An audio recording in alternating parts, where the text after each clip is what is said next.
In 238 AD, the Roman Empire, once a symbol of grandeur and order, found itself engulfed by rebellion and shaken by the onslaught of barbarian hordes. The Senate, desperately clinging to its fading power, watched as the colossal empire inexorably crumbled. At the epicenter of this chaos, as if by a tragic twist of fate, a 13-year-old boy was raised to the throne, becoming the most powerful man on earth, Emperor of Rome. Marcus Antonius Gordianus, whose name seemed destined for glory, was to inherit greatness. Yet, behind the lavish coronation ceremonies, the solemn hymns, and thick clouds of incense lay a dark and ominous truth that official chroniclers preferred to consign to oblivion for centuries. It was the truth of how unlimited power can corrupt even the most innocent souls, and how childhood innocence was ruthlessly sacrificed on the altar of exorbitant ambition. This story tells of an heir transformed into a spineless puppet, of a nephew whose feelings and decisions were manipulated by a cunning uncle, and of an empire that hypocritically celebrated what was, in reality, a profound and inexpressible tragedy. To understand why a young boy was raised to the pinnacle of power during such an unstable period, one must examine the state of the Roman Empire in 238 AD. Since the reigns of Julius Caesar and Augustus, Rome had never been so close to imminent collapse. Provinces blazed with rebellion, where insurgent peasants ruthlessly overthrew governors.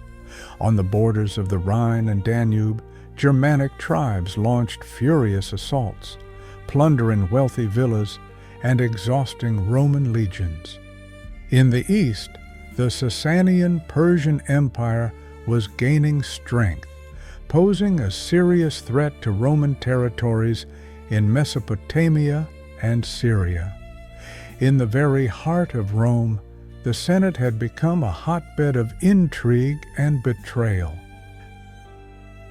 This was the so-called Year of Six Emperors, an era when power changed hands with dizzying speed like a cursed relic. Amidst political assassinations, sudden proclamations, and military treasons, stability seemed merely a fleeting memory. The populace, having lost its bearings, no longer knew whom to obey or whom to trust. During those tumultuous times, as the Roman Empire crumbled under the weight of internal strife and external threats, the Gordian family, renowned for its nobility and influence, suddenly became a symbol of hope. Gordian III and his son, Gordian II, were proclaimed emperors in the African provinces, but their reign proved brief. Both met violent deaths during a rebellion. This tragic news plunged Rome into despair, for only one heir remained, the young 13-year-old Gordian III. The Senate, seeing no other option, decided to bestow upon him the burden of power. Thus, Marcus Antonius Gordianus, who had hitherto lived in luxury, surrounded by tutors, found himself at the epicenter of a collapsing empire, marking the beginning of one of Rome's darkest chapters. Before his ascension to the throne, Gordian spent his youth in a world far removed from the chaos reigning on the empire's borders. He grew up in the luxurious Gordian villa, nestled in the hills by the river Tiber, amidst magnificent hanging gardens inspired by Babylonian designs, sparkling fountains, and marble statues of Olympian gods. His childhood was like an earthly paradise. From an early age, Gordian displayed outstanding abilities. By the age of 5, he could recite passages from Virgil's Aeneid by heart. He spoke ancient Greek fluently and could engage in philosophical discussions with educated men. By the age of 10, he knew Cicero's speeches and Ovid's Metamorphoses by heart. His education was the finest in the empire, encompassing rhetoric, law, history, Stoic philosophy, and martial arts, which he was taught by retired gladiators. Gordian struck not only with his intellect, but also his appearance, which drew all eyes like a magnet. His golden locks sparkled in the sun's rays, and his skin, white and smooth, resembled flawless marble. Large, expressive eyes reflected a mind developed beyond his years. The youth's beauty was ambiguous, delicate, almost androgynous, evoking both admiration and a vague, forbidden desire. In the palace's majestic corridors, men and women involuntarily paused to admire him. Gordian embodied the Roman ideal, nobility, beauty, and intellect united in one person. Fate, it seemed, destined Gordian for a great future. His mentors saw in him a rare gift, prophesying his fame as a brilliant orator of Rome and perhaps even a wise ruler. However, while his education and angelic aura elevated him in the eyes of the elite, in the dark corners of the palace, he was viewed with entirely different eyes, full of sinister intentions. If Gordian embodied purity, intellect, and hope for Rome, his uncle, Gaius Julius Verus Maximinus, was his complete antithesis. Battle-hardened, he had carved his way up in politics and the army not through virtue, but by means of betrayal, fear, and murder.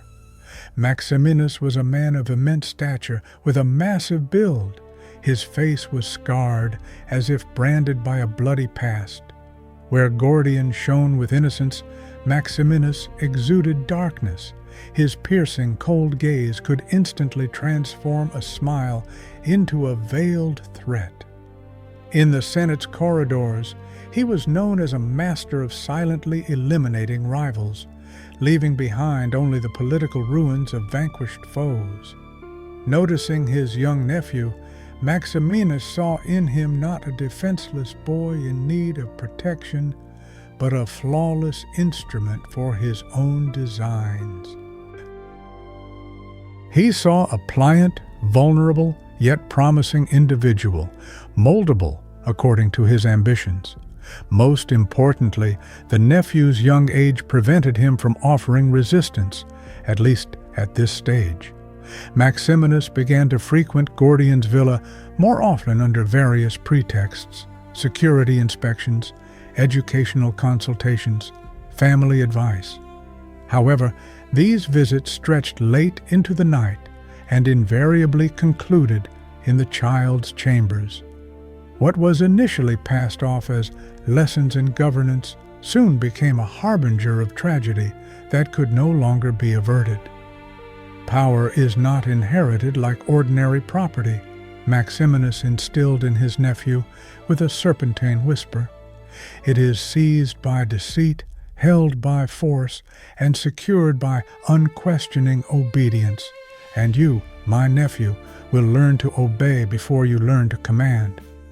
These words, uttered in the dim light of a room illuminated only by a flickering oil lamp, heralded the beginning of a nightmare. A nightmare that would haunt Gordian until the end of his days and have a fatal impact not only on his destiny, but on the fate of the entire Roman Empire. The year 238 AD is forever etched in the annals of the Roman Empire as the year of 6 emperors, a period of political instability and bloody internecine strife.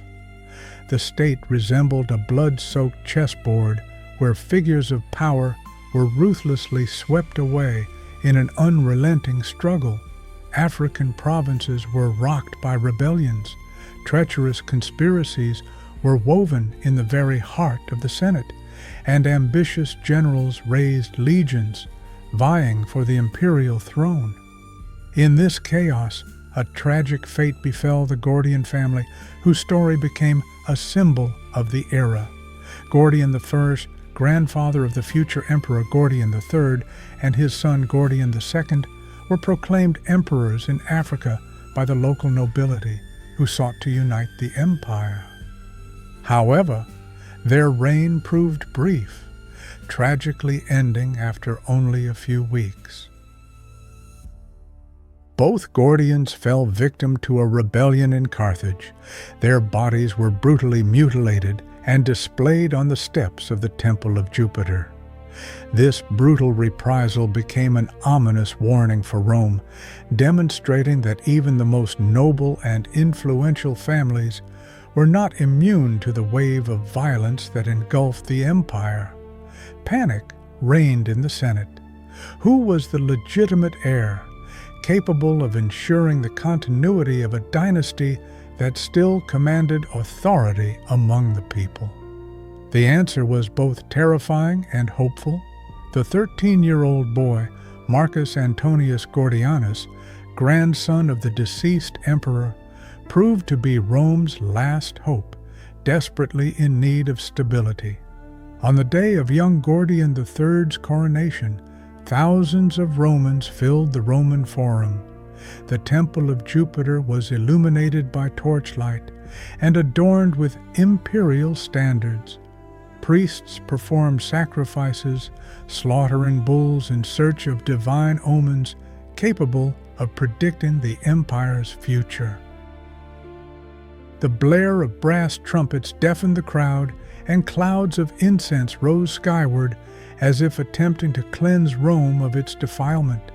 And then a child appeared before the people, robed in a purple imperial mantle, trembling under the weight of a crown that seemed disproportionately large for his young head. The citizens, swept by enthusiasm, chanted his name, Gordian Augustus, Gordian Augustus, placing their hopes for the empire's revival upon him. Augustus thundered over Rome, but behind the scenes of this lavish spectacle, an unseemly truth began to unfold. The new emperor, young Gordian III, would not receive the reins of power. Behind him, like a sinister shadow, Maximinus loomed, weaving his intrigues and preparing to establish total control. The child was not destined to be an independent ruler. The role of a puppet in another's game awaited him. And already on the night that followed the jubilant ovations and solemn hymns, a personal tragedy began to unfold in the imperial chambers. Gordian III's coronation was staged as a triumph of ancient traditions and the continuity of power, but in reality it was merely the beginning of a despotic regime under Maximinus's leadership. Immediately after the ceremony, the young emperor's uncle began to demonstrate where the real power in Rome lay. The palace transformed into an impregnable fortress. The former servants were replaced by people unreservedly loyal to Maximinus. Praetorians, bought or intimidated, patrolled the corridors, and the doors to the imperial chambers were locked from the outside. No one could reach the child without special permission. Rome celebrated, welcoming its new Augustus, while the boy languished in a luxurious prison. Official decrees extolled a wise and judicious emperor, but within the palace walls, Gordian lived in an atmosphere of psychological pressure and enforced submission. Every morning, Maximinus, like an ominous conductor, instilled in young Gordian that every one of his words, every signed edict, was merely an echo of Maximinus's will. He emphasized that the power and very life of the teenage emperor depended entirely on his, the uncle's, whim. Maximinus's cunning plan was diabolically ingenious. By day, Gordian was to appear before the people as a young, hopeful emperor, reciting speeches artfully penned by his uncle and serving as a symbol of revival for an empire mired in chaos. But with the arrival of night, he transformed into a prisoner of his own grandeur, forced to endure humiliations that left indelible scars not only on his body, but also on his soul. Senators observing the emperor could not help but notice ominous changes. The child, once described as gifted and inquisitive, now seemed to wither before their eyes, becoming increasingly vulnerable. His gaze lost its vibrancy and depth, and his voice, once clear and confident, now treacherously trembled during public appearances.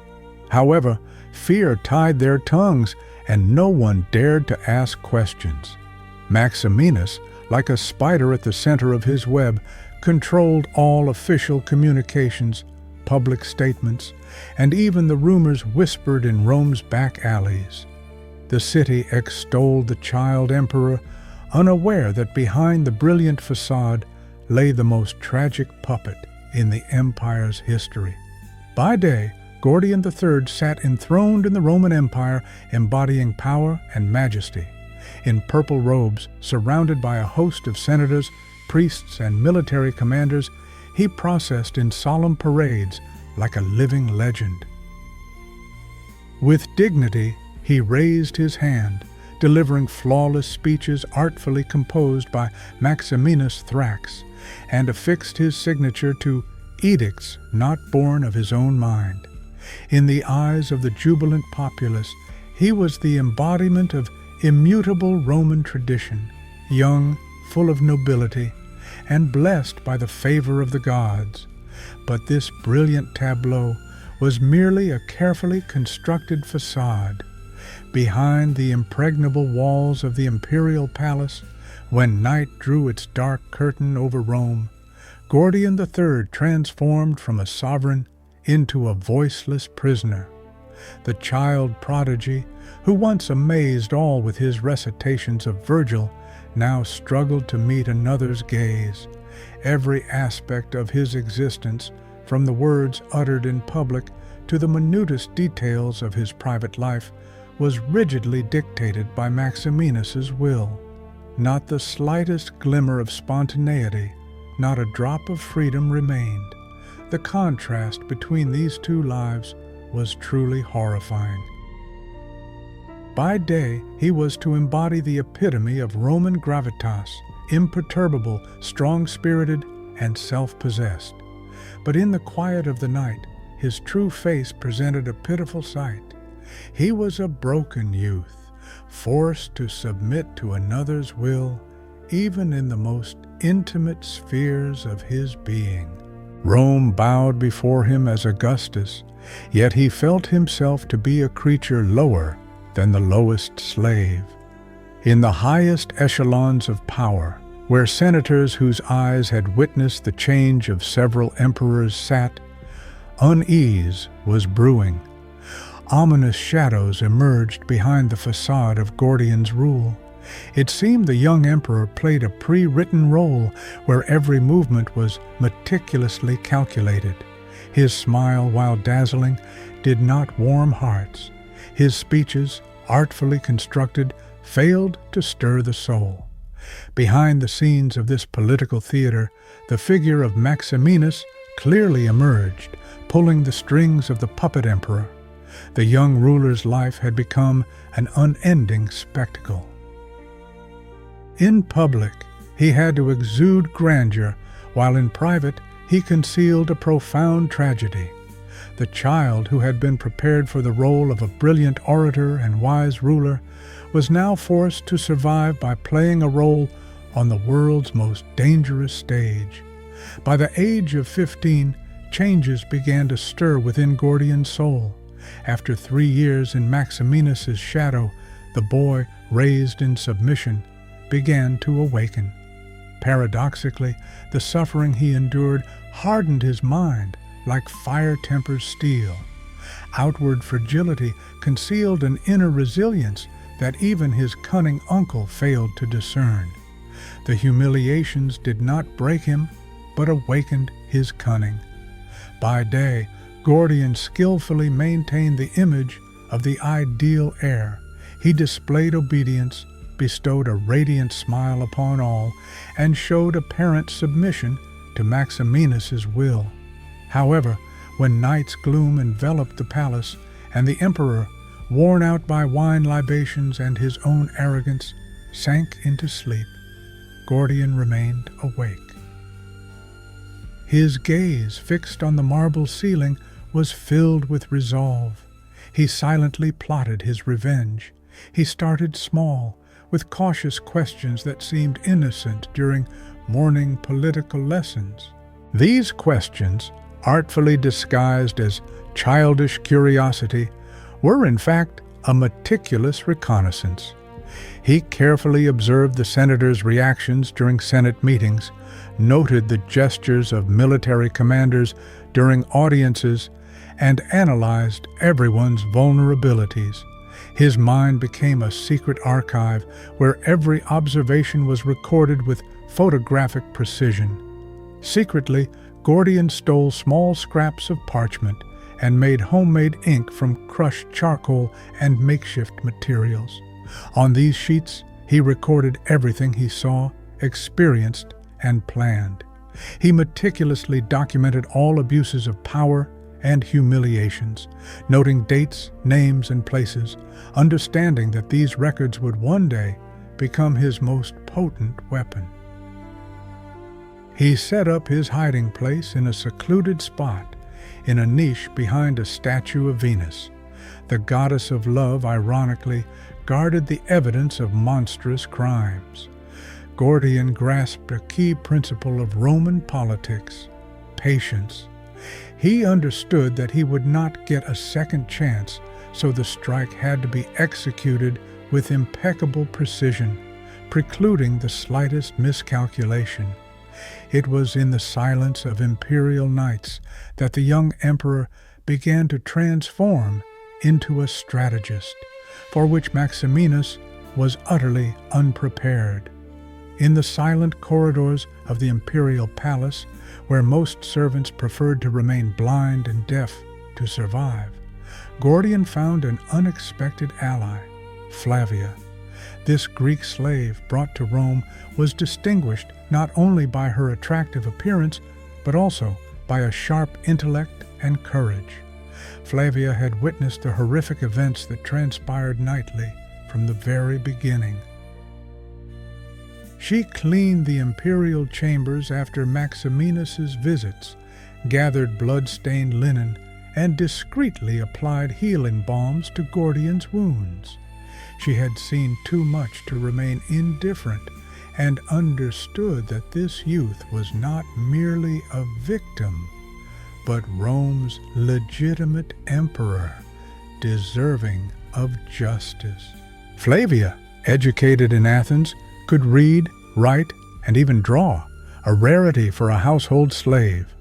While cleaning, she silently memorized the minutest details, dates, traces, and habits. However, it wasn't enough merely to remember. Using her artistic skills, she created graphic records of what she witnessed, precise drawings of wounds, signs of abuse, and changes that had occurred to the young emperor. Every stroke was an act of defiance, and every hidden parchment a future weapon against Maximinus. The secret bond between Gordian and Flavia began subtly. First, there were fleeting glances, then furtive whispers in the language of Hellenic antiquity, entirely incomprehensible to Maximinus, and later, substantive conversations in which a plan, seemingly incredible, was maturing, a plan to overthrow the de facto ruler hiding behind the throne. "Augustus," she pronounced one night, dressing his wounds. Some senators vaguely sensed that something was amiss, but for decisive action, irrefutable proof was needed. The eternal city could not reconcile itself to the idea that its Augustus had become a puppet in another's hands. Thus, the seed of a conspiracy took root. Flavia and Gordian, like silent actors, performed their play with composure and precision. She meticulously collected evidence. He skillfully played the part of a man in control of the situation. The mask of feigned obedience became a strategic cover, behind which an inevitable revenge was ripening. The alliance of Flavia and Gordian forged a plan that was not impulsive, but meticulously conceived, worthy of the finest minds in Roman strategy. An open assault on Maximinus was unthinkable. The uncle held the Praetorian Guard in his hands, controlled the flow of official information, and even regulated access to the emperor's person. The only weapon remaining was the truth, but a truth so devastating and undeniable that even the Senate could not turn a blind eye to it. Every night, Flavia, like a careful custodian, concealed precious parchment scrolls in carved wooden chests. On these, with anatomical precision, were sketches of wounds, silent witnesses to the suffering endured.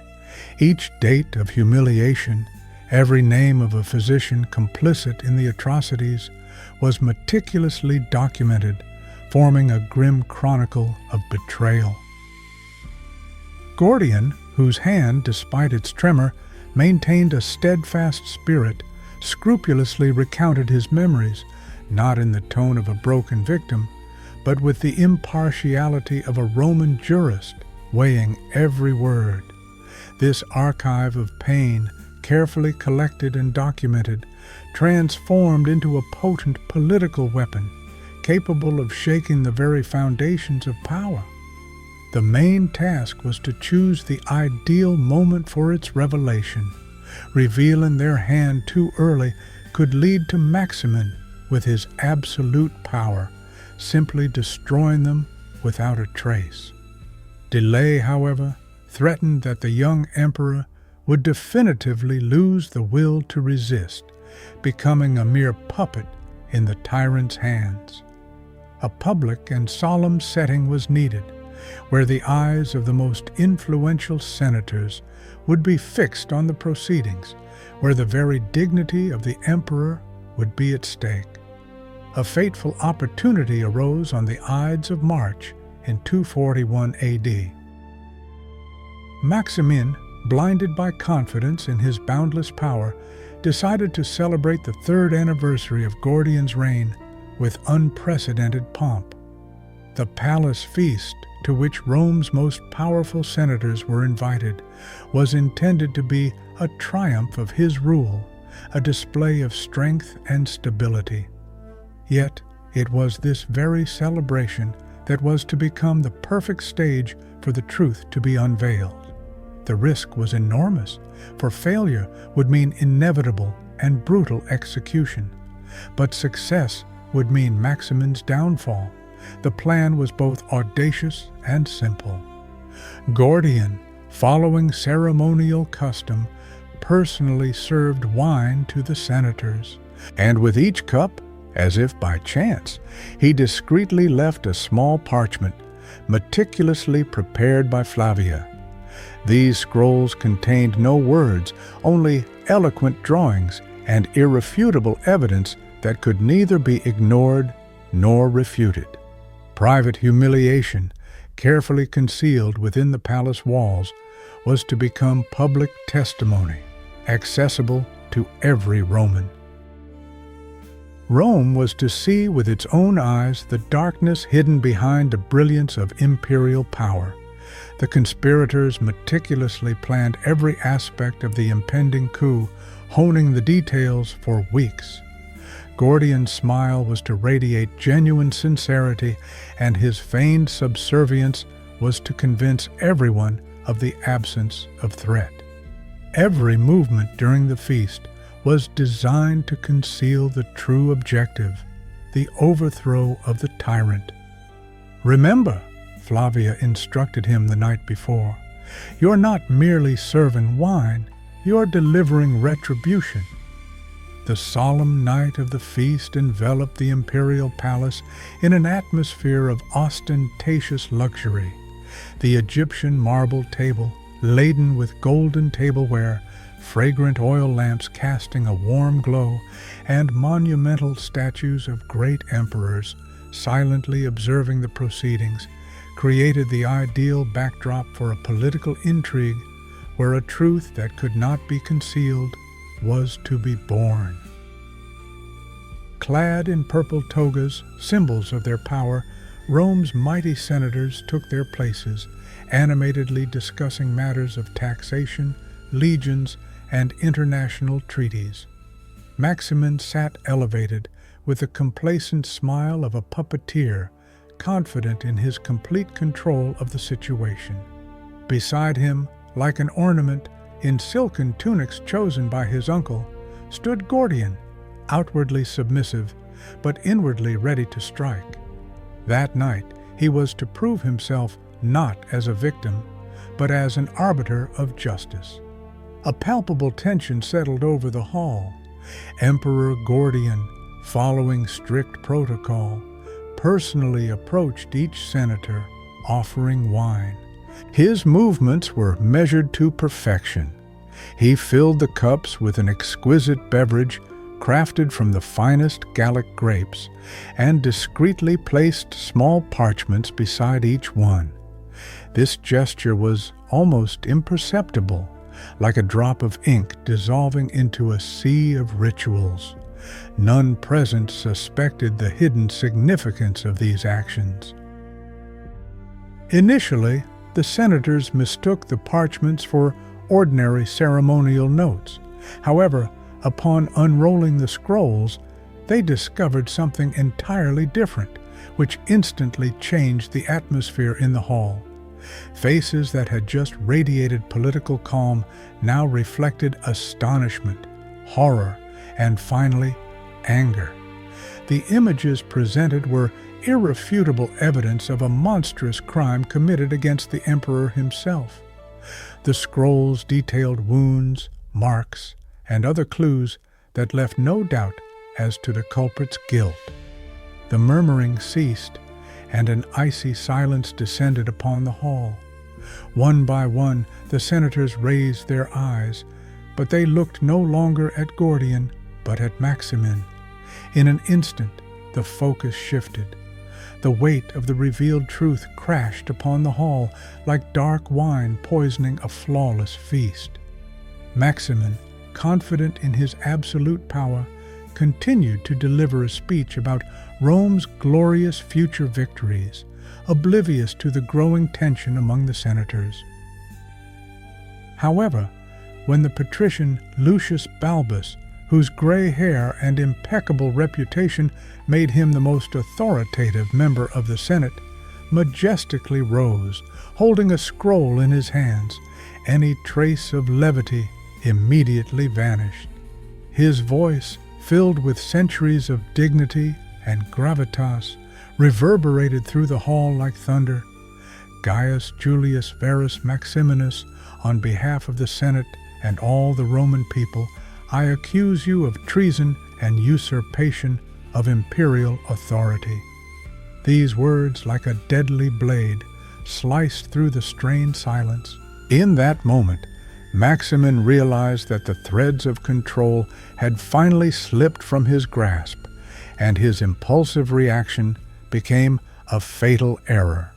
Instead of denying the monstrous accusation, he, like a furious beast, lunged at young Gordian, screaming that the boy was his property, that he held unlimited power over him. These words sealed his fate.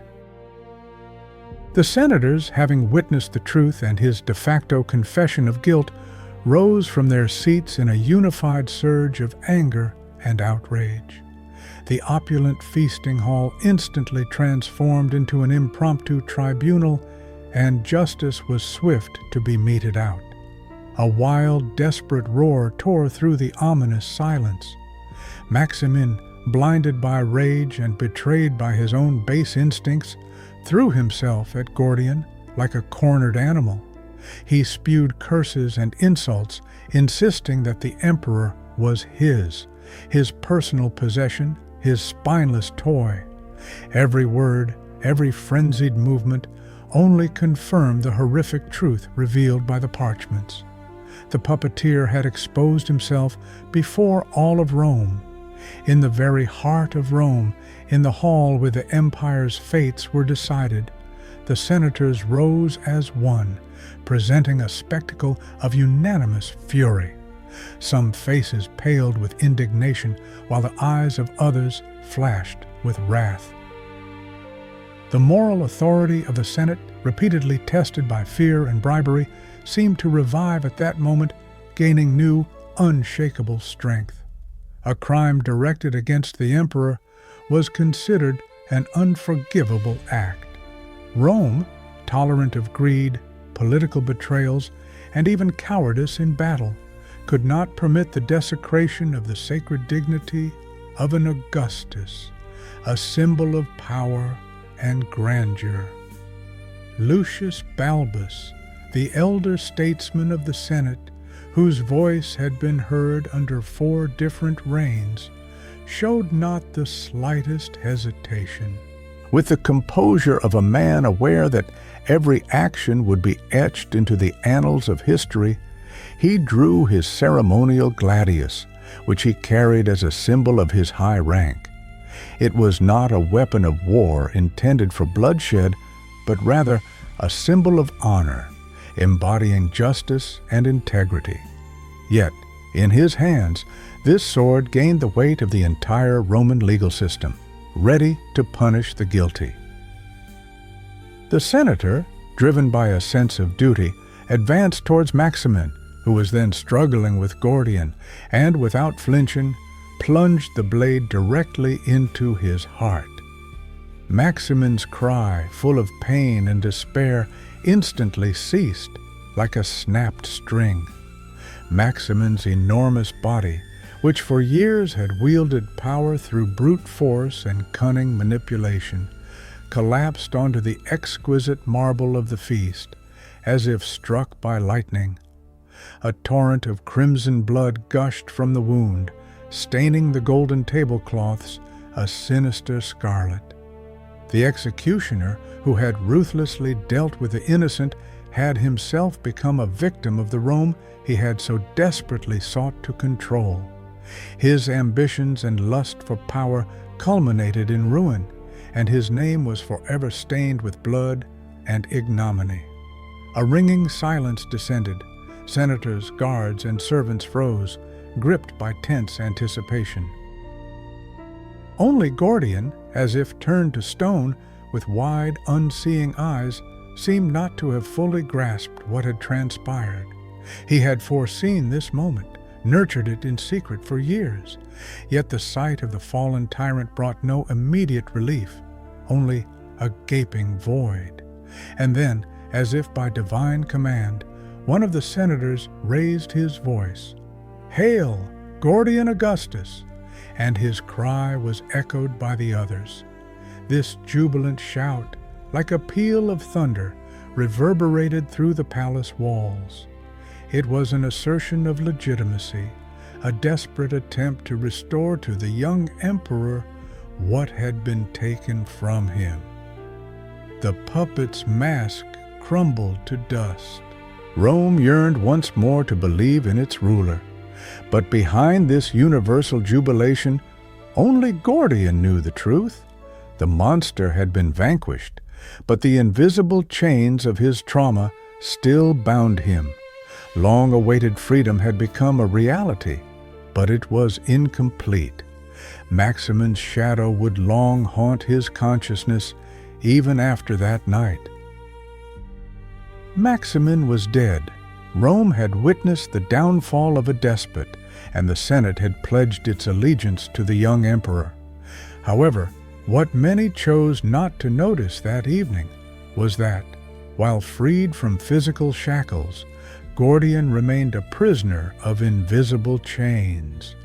The initial glimmers of hope following his uncle's tragic demise proved deceptive.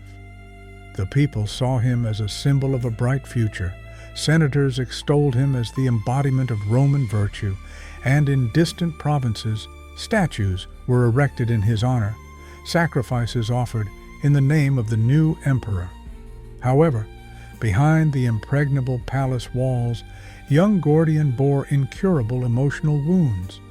His close associates anxiously observed his decline, sleepless nights, sudden fits of weeping, a dull gaze devoid of youthful sparkle. The boy who once recited Virgil in a clear, resonant voice now spoke barely above a whisper. The youth who had trained with the finest gladiators shrank from the slightest touch, flinching at unexpected gestures. At a time when Rome desperately needed a strong ruler, capable of leading legions and repelling the Persian Empire, Gordian was no longer the brilliant, hopeful youth. He was merely the shadow of an emperor, cheered in public, but broken within. In 244 AD, during a military campaign against the Persians in Mesopotamia, Gordian died at the age of 19. Official sources state that he fell in battle, displaying valor. But other accounts point to a tragic truth. The young man, unable to bear the burden of his memories, took his own life. Death ended the journey of Rome's youngest ruler, drawing a tragic close to the life of a young man never destined to enjoy a carefree childhood. The life of Gordian III is not merely the biography of a teenage emperor. It is a stark testament to how boundless power can consume even the brightest souls. His existence was sacrificed to greed and corruption, demonstrating that human fragility makes no distinction between titles and regalia. Yet, an enduring lesson is embedded in his tragic fate. Even in the darkest corners of history, truth finds cracks through which to emerge. The ancient manuscripts exposing abuses, the voices of senators who rose against Maximin, and the memory of a youth who fought his battle in silence remind us that no oppression can forever remain in the shadows. Today, centuries later, humanity continues to face various manifestations of the abuse of power. Gordian's story poses a question to each of us. How do we act when confronted with corruption, imposed silence, and injustice lurking beneath the veneer of authority?